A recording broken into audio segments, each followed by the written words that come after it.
Decision 2010, Before You Vote, is a special election year series brought to you by Leadership Florida, putting Florida first. The Florida Press Association, the trade association for Florida's newspapers, providing communities across Florida with the news and information relevant to their life. With underwriting by Nova Southeastern University, a private not-for-profit research university. The Florida Association of Insurance Agents, your trusted choice. You need an independent insurance agent. The Florida League of Mayors, the trusted voice for our communities. AARP Florida, the power to make it better. The Claude Pepper Center and Foundation, dedicated to enhancing the well-being of Florida seniors and preserving American democracy. Florida Philanthropic Network, building philanthropy to build a better Florida.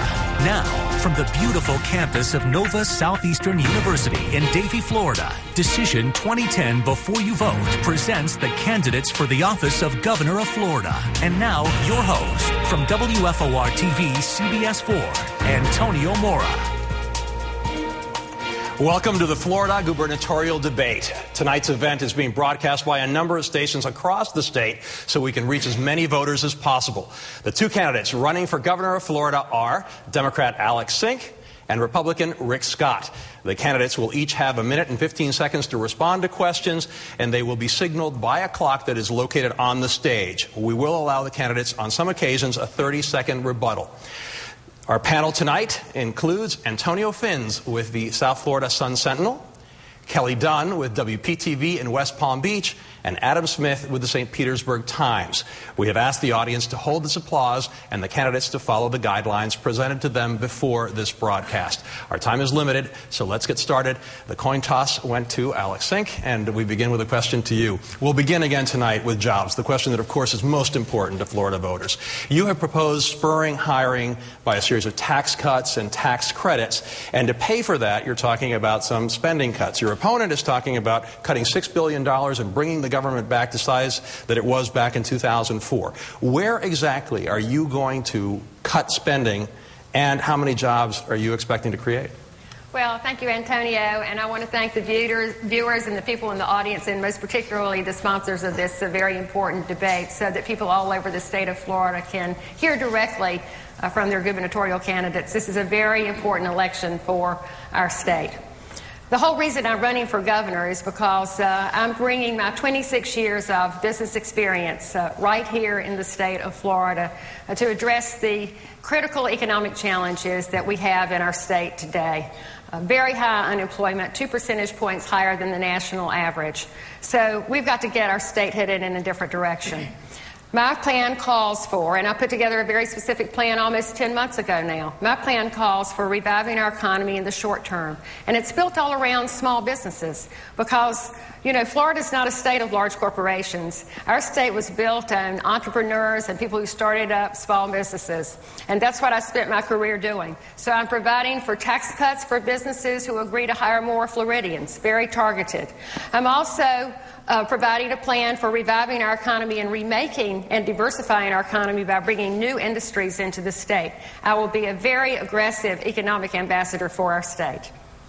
Mr. Scott, sure. Let's get to work. Yeah. Is your motto, the basis of your campaign. You have proposed what you call a 777 plan.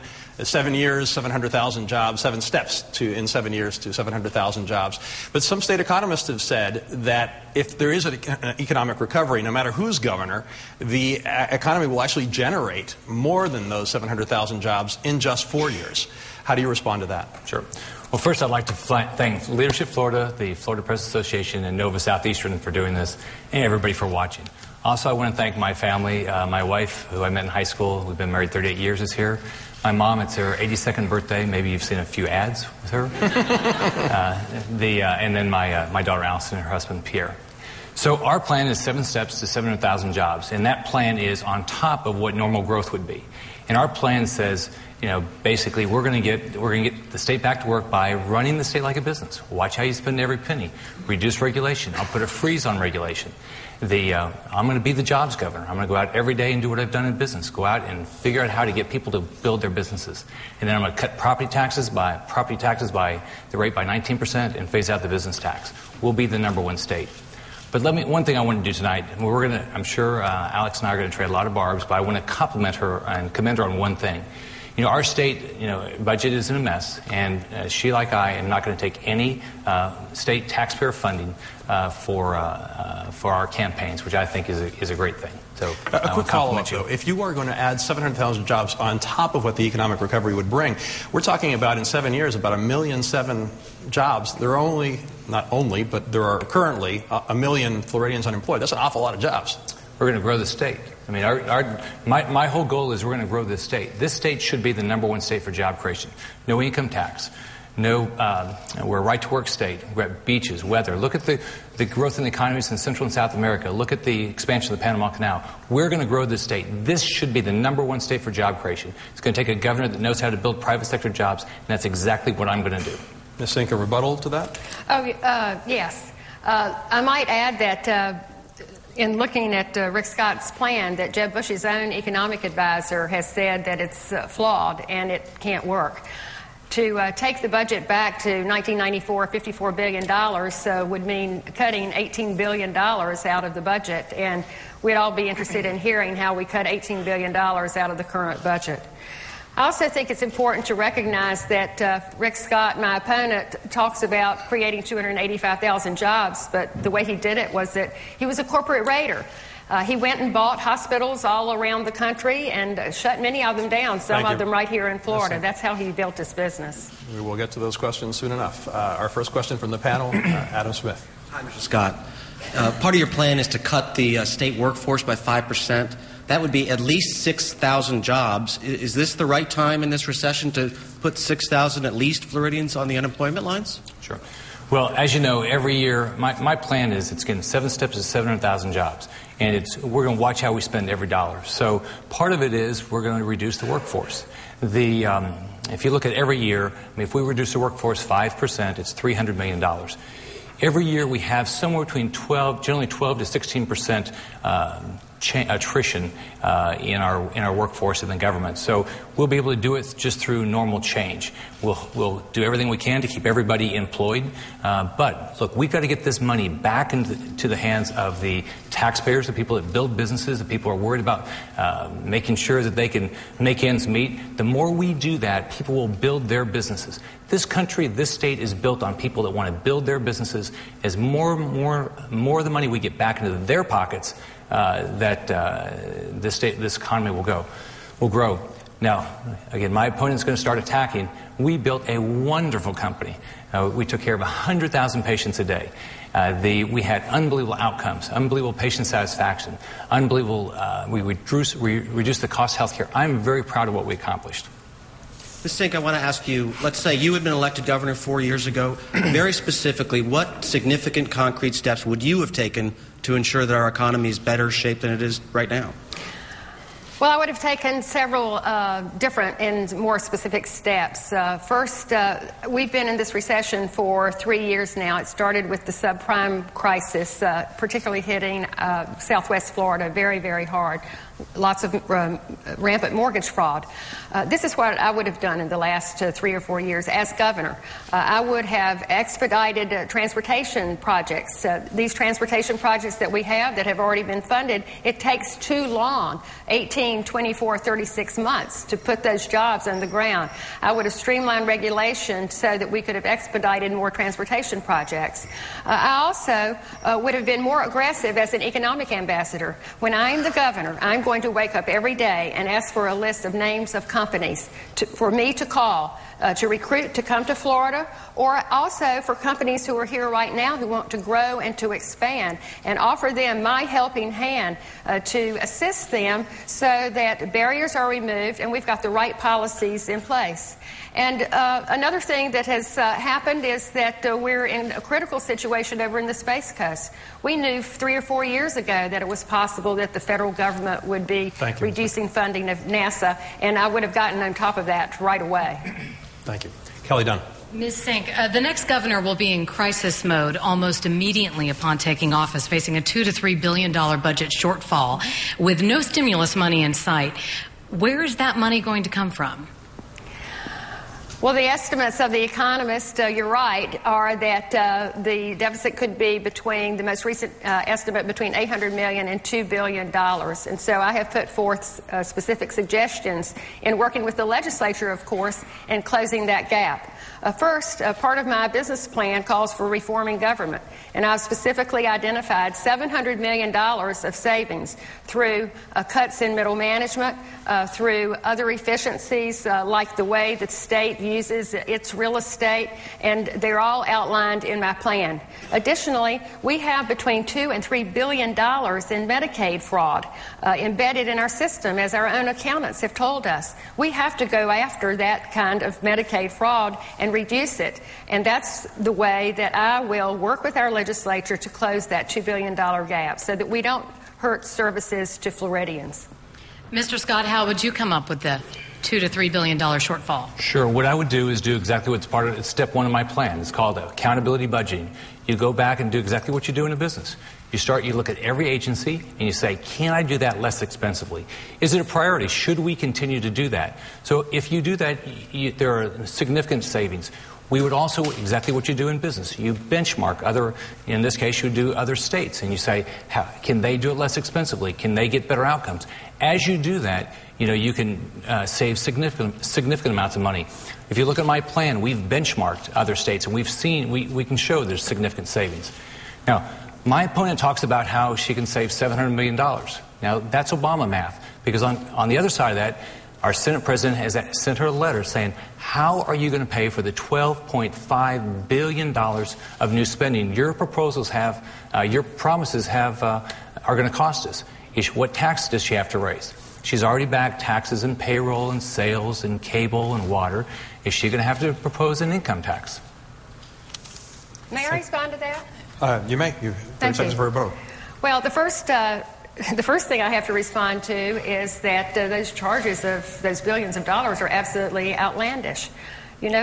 Rick, we can't trust anything you say. You're out there. You've been throwing mud out. Hold it down, guys. You have been throwing mud and negative advertisements ever since the Republican primary, and your charges have been outlandish. There is not a single provision for any kind of tax increase in any of my plans. My transportation plan, my energy plan, my environmental plan, my economic development plan. It's just not there. And this is just a fairy tale fabrication. A rebuttal? Okay. You received a letter from Senate President Mike Herodopoulos. You didn't respond. What is the number? You're proposing significant, you have big promises. What is the number that you're proposing? Because we're walking into a $2+ billion deficit. All right? We know we have to save money. Obama math doesn't work here. I mean, you can't reduce it by, say, I'm going to save $700 million, and then you're going to spend $12.5 billion. What is the number, and what tax will you increase? I have to respond to that. I will allow you to keep rebutting each other. 30 seconds, please. I don't know what Obama math is. What I do know is that I was a 4.0 math major at Wake Forest University, and I know how to add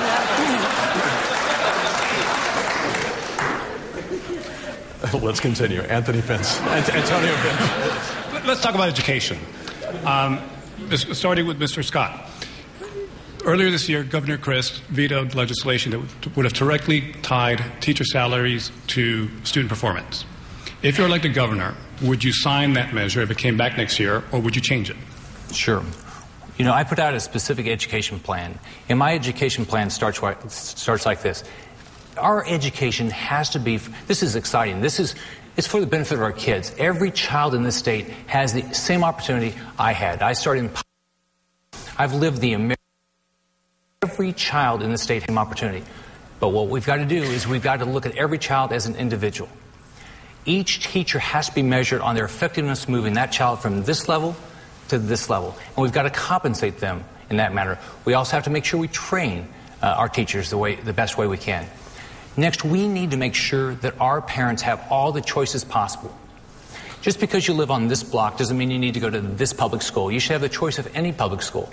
You should have the choice of a charter school. You should have the choice of homeschooling, virtual school. We've got to make sure there's more choice. Now, my opponent in her education plan does not use the word choice one time. So we have got to make sure we do this. It's for the benefit of kids. We measure our teachers. We got to pay the best teachers who are most effective the most, and give as much choice to our parents as possible. Ms. Sink. I'm sorry. Same question. Excuse me. Let me just clarify. Do I get a response to this? Yes. A full minute 15. Thank you.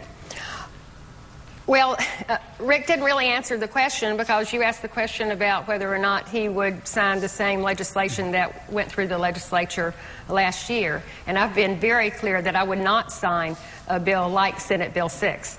And this is the reason why. It's because while parts of the bill provided for performance pay and merit pay for teachers, something that which I very strongly agree with, all the school boards, the superintendents, the parents, the teachers around this state recognize that legislation for what it was, which was nothing more than a Tallahassee bureaucrat and politicians taking over control of our local schools. I would never sign a bill like that. My plan is comprehensive. I put together a 27-page education plan because, I'm a proud... How do you call for accountability, which you do call for in your agenda? Oh, absolutely. What specifically? I do call for accountability. The way to put together a performance pay plan is to get all the stakeholders around the table, and you build out what you think are the most important factors. It can't be just one thing like a test given on one day. I would build out a number of factors, and I would test it out, because in my company, I never would have rolled out an incentive compensation plan statewide without knowing whether it would really work and result in the right behaviors. I would have tested it out just to be sure that it was working correctly with the results which we want, which is better performance from our students. Thank you, Ms. Sink. Adam Smith. Switch gears to Ms. Sink. One of the things that Mr. Scott has brought up, he's raised questions about whether you're willing to take responsibility. So let's go over a few controversies in your past. Recently, licensing ex-felons to sell insurance, bad pension investments while you sat on the oversight board, Nations Bank employees selling questionable securities from the lobby of Nations Bank while you were Florida president, audit problems at Sykes Enterprises while you were on the company's audit committee. Tell us about that. Do you take responsibility for any of those? I take responsibility for all of them. And let me just go through what I do take responsibility for. In the licensing issues, we have a division of insurance agent licensing. I went back to check these charges that were made. And in every case, our lawyers and our agency licensing people have assured me that they're doing what I expect, which is to follow the laws that have been on the books for 40 years and follow the guidelines and the rules which were passed in 2002 and signed by Jeb Bush. We play by the rules and we follow the laws. When it comes to the state pension fund, Rick Scott is trying to blame me for the global collapse of the stock market. Well, that just is not going to carry water. The fact is that our state pension fund is one of the fourth strongest funds in this country. And all he did was he's played all these ads to scare seniors because they've been talking to me about it, and they're afraid that they're not going to get their pensions paid. Before you That's move on irresponsible. from the pensions, though, there was a drop of a third in the value of the pensions in a matter of 6 months, of course, at the time when the economy was tanking. But you had warnings that some of the investments were in risky securities. Why was nothing done about that? Well, the problem there was that the executive director of the pension fund did not do his job and did not inform his board members that he had a problem with some investments. And you know what? I held him accountable and I asked for his resignation, and we hired a new director who has the qualified experience to run a pension fund. So yes, I hold people accountable to do the jobs that they're expected to do. And I just want to, on this whole pension fund issue, isn't it something that Rick Scott would accuse me of being responsible for a global financial collapse when our own state, our state of Florida, sued Rick Scott personally for insider trading and defrauding the shareholders, of which our state pension fund was one of the major shareholders. Mr. Scott, on Columbia HCA's, which is referring Can I respond to this, though? I think you can do it in this answer, probably. Okay. Columbia HCA, company you led, as we all know, paid a $1.7 billion fine for Medicare fraud. Either you knew about the major problems in the company, apparently, or you were ignorant. How are either of those alternatives make you qualified to be governor of the state? Okay, so first let me respond to what Ms. Singh said. First, on the guidelines on the convicted felons. She didn't follow her guidelines. Go to factsforflorida.com and you can see a list of people that she didn't follow the guidelines, and she could have changed the guidelines, and she didn't. Second, on the pension fund, she was told multiple times, she was warned that they were in too risky investments, and she didn't do anything about it. She waits until after the fact, and then she says there's something to do about it. Third, she talks about insider trading. That lawsuit was dismissed completely. Now, in contrast, when she was at Nations Bank, when her tellers were paid kickbacks for referring elderly citizens from safe bank deposits to risky ones, they were fined by the state and they were sued by the state. Second, when she was one of 2 audit members of Sykes, and the company falsified its accounting, they were sued by the state pension fund, and they did pay fines. So there's a big difference. In the insider trading case, mine was completely dismissed. We'll allow for a rebuttal, 30 seconds. Well, the facts on the insider trading case is that Rick Scott sold millions of dollars worth of stock in his company, Columbia HCA, just days before the company was raided by the FBI and eventually charged with 14 felony charges. These charges that he is telling the people of Florida about me, the lawyer that brought the suit against Nation Securities, has said publicly, Rick, that I had absolutely nothing to do with it. That was not a company that I was associated with. And, you know, the people of Florida, I have to say that the people of Florida have been hearing your charges and your negative, outlandish attack ads over and over again when you have a lot of explaining to do yourself. Mr. Scott, let's go to the HCA, Columbia HCA question. $1.7 billion of fines. Either you knew or you were too distant as a manager. How you qualified to be governor? Sure. Well, we built a great company. I started with my life savings, my wife and my life savings of $125,000. Over 9 years, we took the company up to 340 We've heard plus. that, though. You've said that already. So explain to me how it went so wrong. Well, you know, one thing you learned, what I focused on was I focused my efforts on making sure patients were taken care of. I reduced the cost of health care, outcomes were better, patient satisfaction.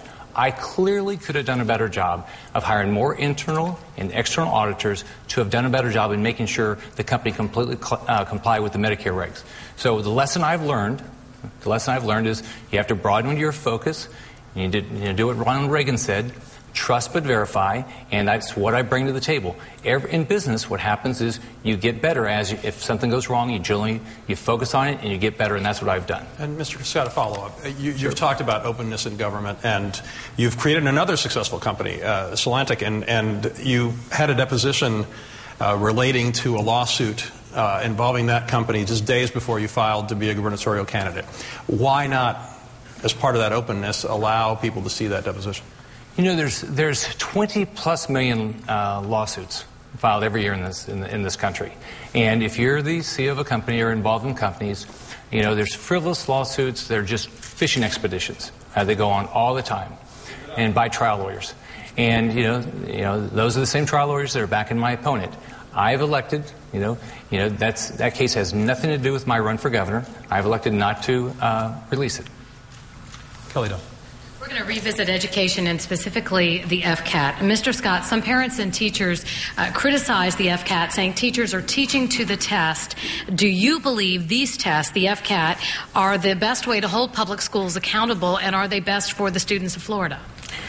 Well, we have to have a way that we can measure the effectiveness of teachers from when the child starts with them to when they finish. So we have to make sure that if they're in that class for 9 months, that we measure, and we measure it on a per-student basis. Now, FCAT's one way to measure it, and it shouldn't be the only measurement. My second daughter, teaches special needs kids. She clearly has to be measured differently than somebody that teaches a basic subject. And what I've done in business is you start out with a measurement program, and then you constantly upgrade it and constantly improve it. But FCAT is one way to do it, but it clearly has to be, you go from how well that teacher, how effective that was in moving that individual student. You can do it in business. We clearly ought to be able to do it in education. But overall, do you like the FCAT? Would you change it? I think FCAT is one way to do it now, and it's fine now, but I'm sure as we can figure out better ways of doing it. And it would only be one measurement.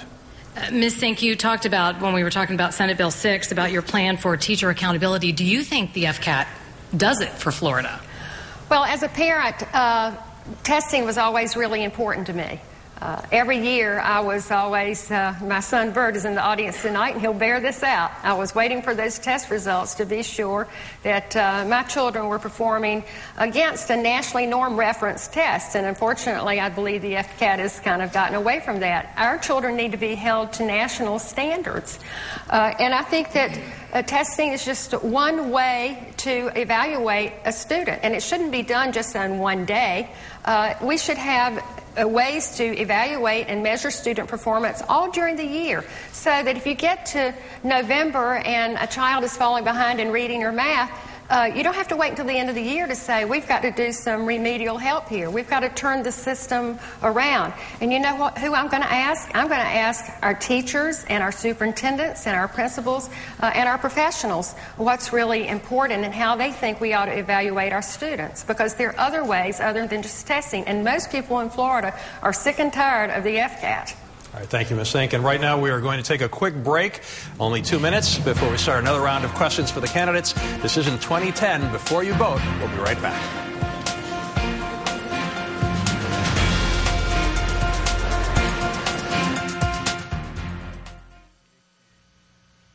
Where will tomorrow's leaders come from? Nova Southeastern University, 130 undergraduate and graduate degree programs, a Fort Lauderdale main campus, and 6 locations throughout Florida. Nova.edu. I pledge to be there for you when disaster strikes, to guide you through your claim, to offer personalized coverage from a choice of insurance companies, to explain your policy and treat you with respect. That's the Trusted Choice Pledge. We put it in writing. Home, auto, business, life. We are Trusted Choice, independent insurance agents in your hometown. To find a Trusted Choice agent near you, visit trustedchoice.com. Vision, leadership, public service. The Florida League of Mayors, the trusted voice of our communities. After tonight's debate, sponsored by AARP, visit aarp.org/yourvote to find out where the candidates stand. Because it's your right, your decision, your vote. Paid for by AARP.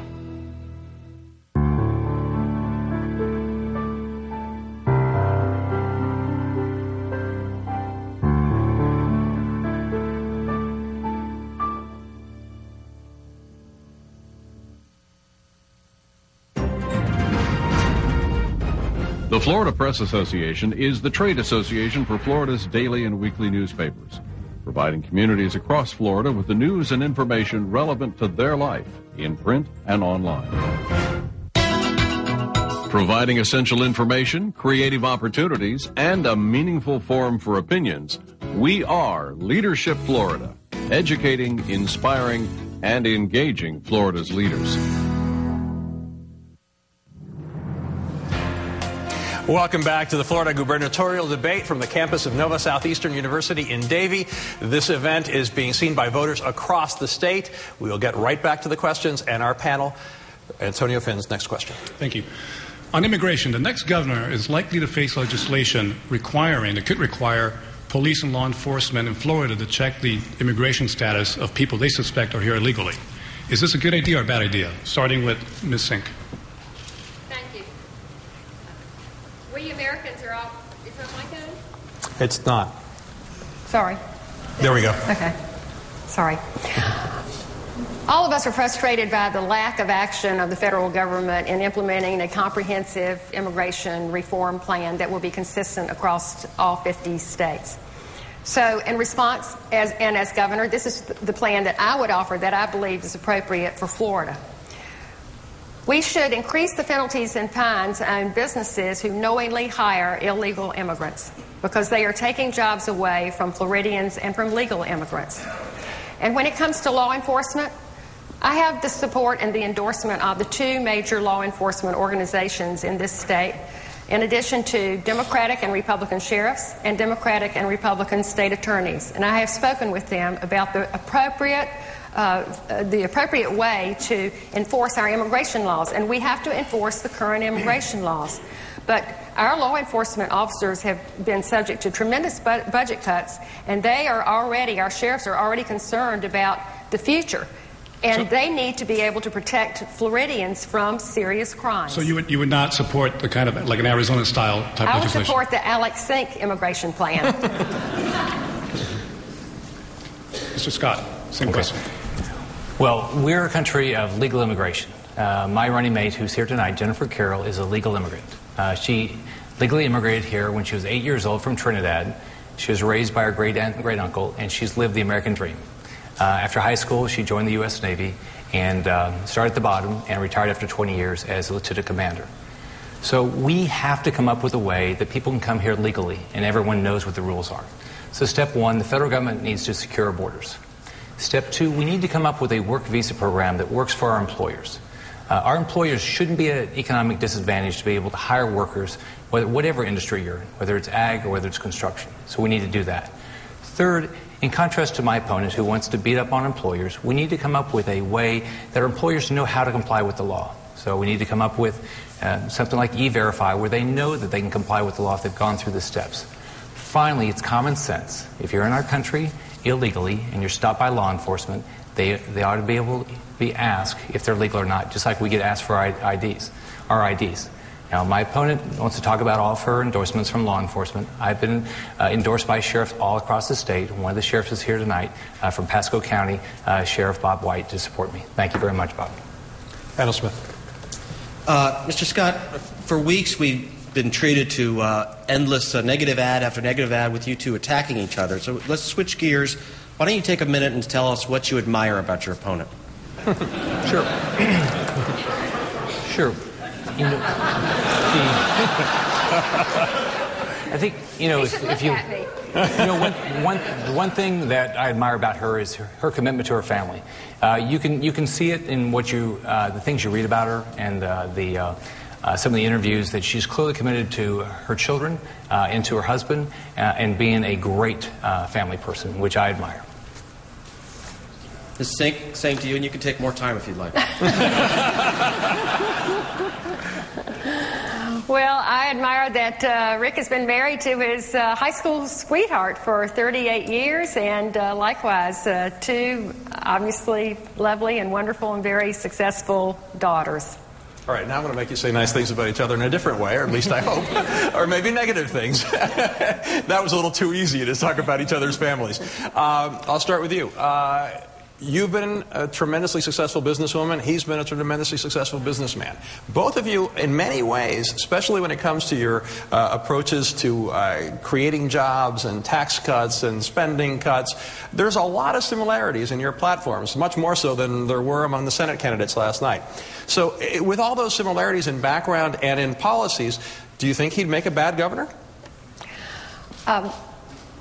I think I agree with many of the newspapers who have endorsed me in the state. I've already gotten 10 newspaper endorsements. I don't believe Rick Scott has gotten a single one yet. And I agree with them that basically Rick Scott is unprepared to be the governor of our state of Florida. Despite the fact that he's had multiple successes in business?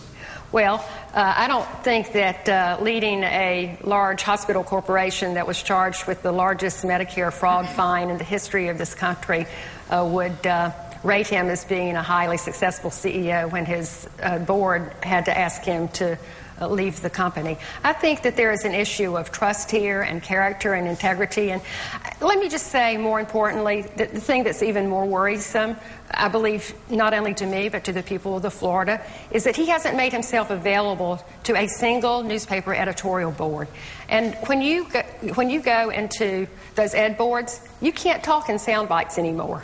You have to sit there and talk in detail about your policies, and just about all we've heard, unfortunately, from Rick Scott up to now is just a bunch of sound bites. Mr. Scott, you can respond to that, but also I'd like you to also answer that question if you think that Ms. Sink would be a bad governor. Sure. Well, with regard to the editorial boards, what I've decided with my campaign is I'm going right to voters. I've traveled the state for 6.5 months doing events every day and talking to voters, and that's how I'm going to spend my time. That's how I'm spending my time. So I think the best way to compare my opponent and me is this. She clearly is a Tallahassee insider. She's been there for years. She's had her shot. In her time period there, the state's lost over 800,000 jobs. Our pension fund has gone from 7% overfunded to 13% underfunded. She's had a lot of issues with regard to every company she's been involved in. It's basically she's a failed fiscal watchdog. I mean, if you look at Nations Bank, if you look at the pensions, if you look at Sykes, those are issues you have to deal with. On top of that, she supports everything Obama supports. So if we believe that, the way I look at it is, if you believe Obama's plan is the right plan for the country, then you should vote for my opponent. I don't believe it is. His policies have failed us. Obamacare is a disaster. His stimulus is a disaster. And on top of that, she believes his policies economic policies are the right solution. They're clearly not. Can I respond to that? Certainly. You can have a 30-second rebuttal. Rick Scott just mentioned that he's been supposedly talking to voters for the last 6 months. I've been talking to the people of Florida for 26 years. I had 9,000 people work for me in my banking career. And no newspaper ever wrote anything negative about my character and my integrity in my career. But more importantly, I've been talking to the voters of Florida for 5 years.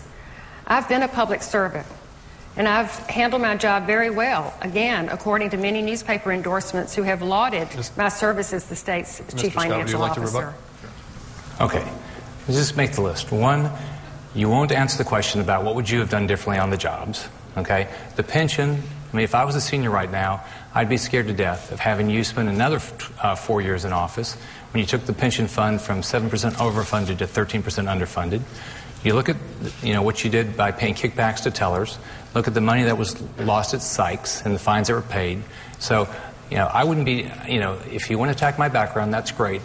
I built very successful companies. In every case, you've been a failed fiscal watchdog, and you absolutely believe Obama's strategies are correct. Let's move on. Kelly Dunn.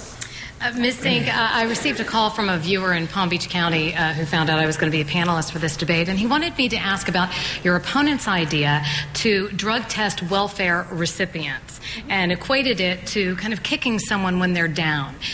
You have said that you would not oppose this. Why? Well, what I've said is that I don't think the state of Florida should be using taxpayer money to fund somebody's drug habit. And so there has to be a way to be sure that our taxpayer dollars are not enabling somebody to continue to be a drug abusers. But before we implement an across-the-board plan, I would have to. I'm a pretty fiscally responsible person, and I'd like to know what the cost to the taxpayers would be for implementing a plan like that. Mr. Scott, is this the right thing to do in an economy like this when people are losing their jobs and they might be on government help for the first time in their lives? And, of course, we can't insinuate that everyone on welfare is doing drugs. Right. Well, what you have to think about is you have to think about the children in those families, in those households. When there's drug abuse in those households, if you go in, you find that those kids are having problems. And so it's basically on top of the fact that we'll save money because, we'll make sure these, recipients don't use drugs. Because my experience is if you do test people, they generally do the right thing. But on top of that, if you do find a problem, those children will be taken care of, and we'll find those problems early rather than late. So I think it's the right thing to do. Antonio Fins. We'll ask about property insurance. This coming Sunday is the 5th anniversary of Hurricane Wilma. Since then, the state has been relatively lucky when it comes to major storms. Nonetheless, Citizens Property Insurance, the state's insurer of last resort, is dangerously exposed in key areas in the state most vulnerable to storms. Starting with Mr. Scott, how do you make citizens less of a liability, a potential liability, without soaking homeowners with extra premium or even higher premium costs? Sure. First off, you can go to rickscottforflorida.com. I put out a specific plan on how to deal with citizens insurance. Basically, we've got to take it from what's happened in the last 4 years while my opponent's been in office. It started out as insurance company of last resort. Now it's insurance company of first resort. So what's happened is, now we have 1.2 million policyholders, and we've taken potentially as taxpayers and as policyholders in this state now over $500 billion worth of risk. So what you have to do, first off, you have to make sure you understand why insurance companies don't want to do business in our state and why they've been pushed out of our state. One, they can quantify hurricane risk. What they can't quantify is other risks such as sinkhole risk. Nothing's been done in the last 4 years to solve that problem. On top of that, we're not going out and talking to these insurance companies and finding what their problems are. My understanding is the CEO of State Farm came to Tallahassee, and nobody would even meet with him. So we've got to go out and talk to these insurance companies, understand what their problems are, but clearly deal with the issues that are causing them not to want to do business in our state. Same question for you. Well, the CEO of State Farm did come to Tallahassee, and I was the only cabinet member who agreed to meet with him. And the reason I did was because they were threatening to pull out of our state entirely, and I implored him, and I worked with the State Farm agents and other insurance agents in the state to beg them not to leave our state. And unfortunately, Rick, you need to understand that for so many people here in the state of Florida, citizens property insurance is the only choice they have. It's not the insurer of last resort. It's the only insurer they have. And so the only way for us to get ourselves out of such a heavy reliance upon Citizens Property Insurance Company is to be sure that we have the policies in place, as I will do as governor, to attract global capital to come back in our state and compete for our business. And I know I can do it. You'd like a rebuttal? You've had 4 years. All right, in 4 years, this is what's happened. We've gone from the insurance of last resort to the insurance of first resort. Insurance companies have left the state. You haven't solved the problem in the last 4 years. Why would you think you could even solve it in the next 4 years? You haven't proposed anything that's going to deal with the sinkhole risk. Nothing's happened with regard to that. So more insurance companies are leaving all the time. State Farm is not excited about being in this state. So nothing that you've done so far has worked. Since you've asked you a question, 30 seconds. Well, yes, I do want to bring up something about Rick Scott's plan for insurance that he rolled out a few weeks ago. Rick Scott is calling for deregulation of insurance rates in this state. That's something I would totally oppose. There has to be a way for insurance companies to stay honest, frankly. Otherwise, they'll just charge whatever rate they please. Deregulation of the insurance markets is not the answer for Floridians. Mr. Scott? That's not accurate. Okay. We have to make sure that insurance companies treat policyholders fairly. We have to make sure, though, that we treat insurance companies fairly, that they can make a profit so they stay in business. Where we are now is we as taxpayers and policyholders in this state are taking $500+ billion worth of risk. You haven't solved this problem in the last 4 years. What are you going to do to solve it in the next 4 years? A final word on this, if you'd like it. Well, he made a comment about we have to be sure that insurance companies treat policy owners fairly. I'm sorry, but they try to get away with things all the time in terms of slowing down claims payments. And my office hears the complaints frequently. And Rick Scott has made a proposal that we just totally eliminate something called the bad faith laws in this state.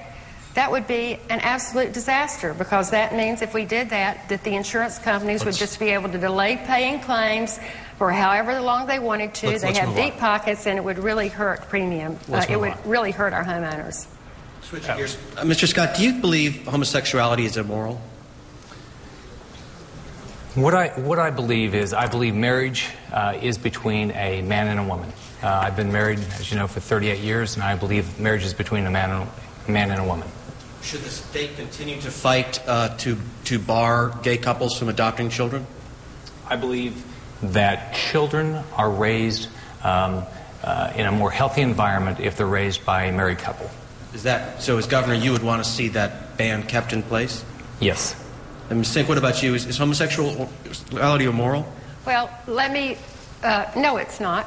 And let me just mention that Rick didn't really answer the question that you asked.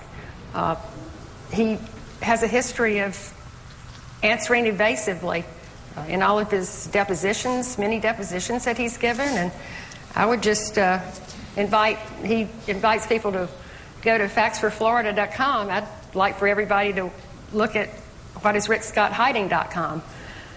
The direct answer to the question that you ask, Adam, is no, I don't think it is immoral, and I believe that the judge made the correct decision. And my position all along has been that when it comes to issues of adoptions, I'm a mom. I care about the best interest of the child, and I think it should be left up to the judge and the social worker and the people who are closest to that child to make a decision about the best and most loving home environment that that individual child ought to be living in. Kelly Dunn. Mr. Scott, many people watching right now are facing foreclosure, or they are so underwater with their mortgage because their value has dropped by 50% or more in some cases, that they may be forced to eventually walk away. Does the government have a role in helping these people that are teetering on the edge or have lost their dream home? Well, our government caused the problem by making money too cheap. The way to solve this is to go to my 7-step plan. Get people back to work.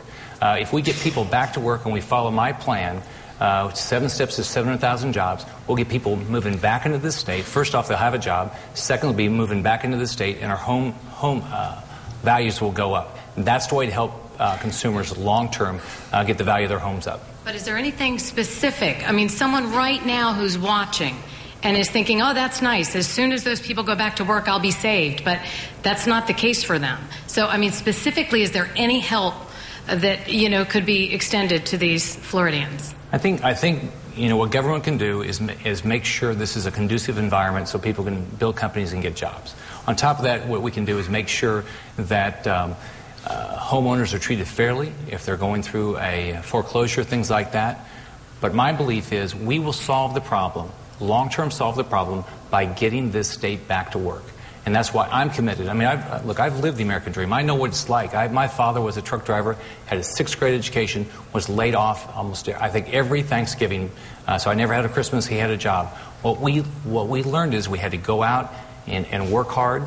And that's what I want to do as governor. I want to make sure people can get jobs. Ms. Sink, the same question to you. Can the governor do something to help these homeowners who are either out of a home or about to be out of a home? Well, let me tell you what I have actually already done as your chief financial officer. When I became aware of this problem, and it started with the subprime crisis 3 years ago, I approached members of the Florida Bar because, as we've now seen, it takes a lawyer to try to figure out how to navigate through this morass in this system. And I approached the Florida Bar, and what they did was, in conjunction with me, they put together Florida Attorney Saving Home. And at the height of the program, we had 1,000 lawyers pro bono, meaning that they were willing to give free time to counsel with families at risk of foreclosure. It's something that I'm very proud of the bar stepping up and doing. Additionally, right now, today, listeners can go to my official website, myfloridacfo.com, and click on to Florida Housing Help. We've given hundreds of seminars around the state, pulling together lenders and community leaders and credit counselors and consumer credit people to help Floridians figure out how they can stay in their homes. So those are the kinds of help that I would propose that we continue to give, and I will give as I'm the next governor. Antonio Fence. Question about taxation. Floridians pay a sales tax if they buy an item in a store on Main Street, but not if they buy that same item online. There has been a proposal for the last few years to establish an internet sales tax. Do you think that's a good idea, starting with Ms. Sink? Now's not the time to be talking about any tax increases. Floridians are hurting. Our economy is challenged. And I would not propose any tax increase at all in any area at the present time, at all. Now, the Florida Retail Association say it would level the playing field between Main Street businesses and online. You don't find that argument convincing? Well, I've talked to the retailers, and the problem with the internet or the lack of an internet sales tax is that our local mom-and-pop stores who are paying rent to be in strip malls are highly disadvantaged because if you want to buy a pair of shoes, it's cheaper, frankly, maybe to go on the internet and buy it there because you don't have to pay sales taxes.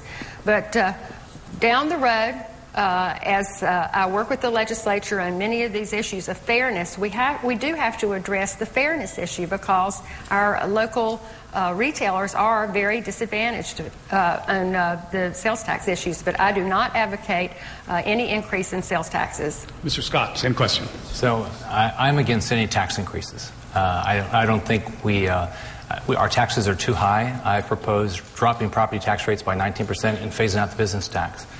My opponent has continued not to respond to the Senate President's letter about her spending proposals that are going to cost $12.5 billion and what tax she is going to increase. Now, we see tonight that she's receptive to increasing the Internet sales tax, but she's backed property tax increases, payroll tax increases, water tax rate increases, cable tax increases. So she's going to have to propose some tax increases to pay for all the things that she's proposed. No different than what President Obama's done. Same follow-up question, Mr. Scott. Same follow-up question. Please. Again, there are Florida retailers that believe that applying the Internet sales tax levels the playing field. You don't find that argument convincing? I completely understand the issue, but I'm against any tax increases at all. We're taxed enough. I'm going to do everything I can to reduce taxes and get money back in the pockets of businesses and of individuals so they can get this economy going again. Any tax increase kills jobs. Your rebuttal? Yes, I do. In fact, I'm going to stand here and be Ronald Reagan. There you go again. I said earlier in this debate that you're just throwing mud out. $12 billion. I don't know where you get that number from. There's no number like that in any of my plans. And this is why we can't trust Rick Scott. He just keeps bringing back the same old mud and the same old dirt over and over again. Thank you, and I don't want the listeners at home to think that he can just throw the same statement out that I've talked about without having to respond. So my opponent is clearly an Obama liberal. She proposes all these things. Please, no applause. She proposes all these new spending ideas, has no earthly idea what they're going to cost, but she's not responsible for what those costs are. She doesn't know what they are, and she's not responsible for what the taxes are going to be. No different than what President Obama, we know that all of his spending, all of his proposals are going to cost us a lot of money. It's killing jobs across the country. And unfortunately, we are going to have to leave it there. Before the debate ends, each candidate has an opportunity to share final thoughts. Ms. Sink won the toss to present closing statements first, so I will turn it over to her now. You have 1 minute and 30 seconds. Well, thank you very much for giving me this opportunity to participate in this very important debate. And again, thanks to all the sponsors and the friends who are in the audience tonight. I came to Florida 26 years ago to follow my own dreams, just like many Floridians have come to our wonderful state.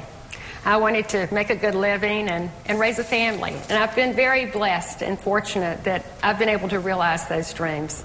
But we know that our state has enormous economic challenges right now. And the reason I'm running for governor is because I want to bring my values to the governor's office. I'm just still that girl who grew up on a family farm. And the values I learned there were that the most important thing in life, Alex, is your character and your integrity and being honest. And it's important to be accountable and responsible for your own actions. And when your neighbors need help, you have to go and offer a helping hand to your neighbors. So all I want for Florida is to bring those values into the governor's office, and that's how I will lead our state as your next governor. All I want is a stronger economy. I want a more accountable government. And I don't want to be anybody's governor but yours. So tonight, if you believe in a stronger economy and more jobs, I'm inviting you to come with me. If you believe in local control of schools, not Tallahassee politicians and bureaucrats, come with me.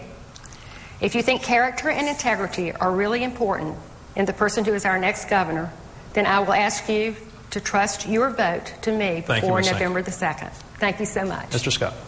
Sure. I'd like to thank Leadership Florida, the Florida Press Association, and Nova Southeastern for hosting this event, and all of you for taking the time to watch. On November 2nd, you have a clear choice. You have a choice between a Tallahassee insider, an Obama liberal, someone that believes that Obama's policies are the right policies for our state, or an outsider who has a lot of life experiences and has built private sector jobs. Our state is clearly headed in the wrong direction. Record unemployment. Almost 50% of our homeowners underwater on their mortgages. Big budget deficit we're walking into. We clearly need new ideas and somebody with a proven record of getting results.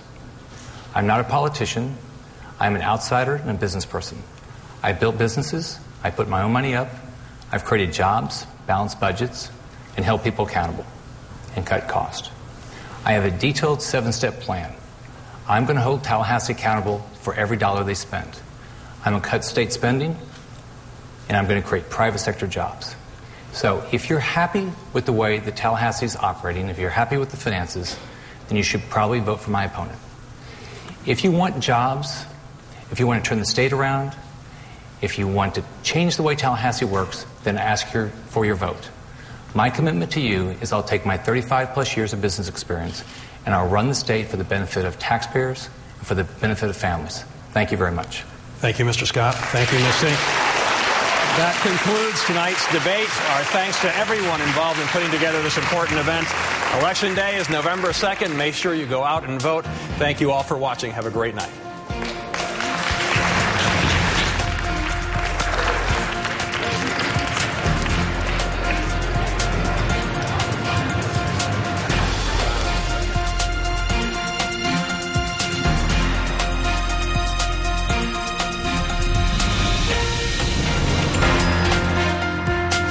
Decision 2010 Before You Vote is a special election year series brought to you by Leadership Florida, putting Florida first.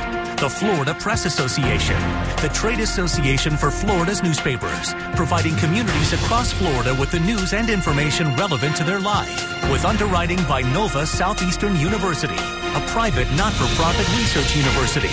The Florida Association of Insurance Agents, your trusted choice. You need an independent insurance agent. The Florida League of Mayors, the trusted voice of our communities. AARP Florida, the power to make it better.